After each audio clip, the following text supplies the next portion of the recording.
નમસ્કાર, આપ જોઈ રહ્યા છો નેશન પ્લસ ન્યૂઝ. હું છું આપની સાથે હિરલ પંડ્યા.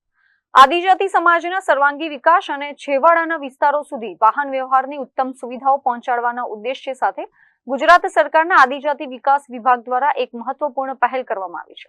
આજે ભગવાન બિરસા મુંડા જનજાતીય ગૌરવ પરિવહન સેવા અંતર્ગત ખેડબ્રહ્મા બસ ડેપો ખાતેથી 20 નવી બસોને આદિજાતિ વિકાસ મંત્રી પીસી બરંડાએ લીલી ઝંડી આપીને પ્રસ્થાન કરાવ્યું હતું. આ પ્રસંગે મંત્રી પીસી બરંડાએ જણાવ્યું હતું કે આ નવીન બસો ખાસ કરીને અંતરિયાળ ગામડાઓના આદિજાતિ બાળકો અને વિદ્યાર્થીઓ માટે શરૂ કરવામાં આવી છે.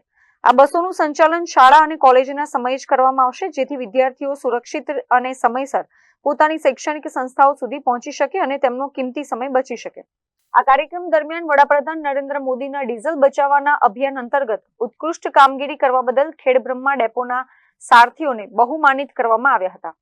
આ પ્રસંગે જિલ્લા પંચાયત પ્રમુખ રીના પટેલ, ધારાસભ્ય તુષાર ચૌધરી, પૂર્વ સાંસદ રમીલા બારા, પૂર્વ ધારાસભ્ય અશ્વિન કોટવાલ, પ્રાયોજના વહીવટદાર વિશાલ સક્સેના સહિતના ઉચ્ચ અધિકારીઓ અને સ્થાનિક નાગરિકો મોટી સંખ્યામાં ઉપસ્થિત રહ્યા હતા. 50મી જન્મ જયંતિના ભાગરૂપે આજે અહીંયા ખેડબ્રહ્મા અને સાબરકાંઠા જિલ્લાની અંદર 14 બસોનું લોકાર્પણ કરવામાં આવ્યું છે.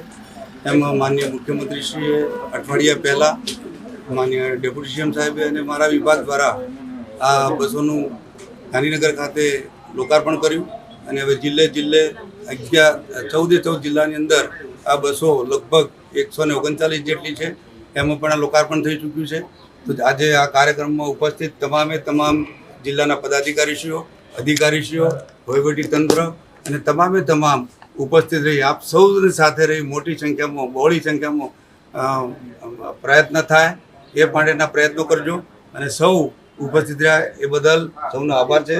અને આજે આ ખેડબ્રહ્મા ખાતે લગભગ હું માનું છું ત્યાં સુધી આદિવાસીઓને છેક છેવાડાના માનવી સુધી પહોંચે અને શિક્ષણ ક્ષેત્રે આગળ વધે એવી શુભેચ્છા પાઠવું. Bureau report, nation plus news, Khedbrahma.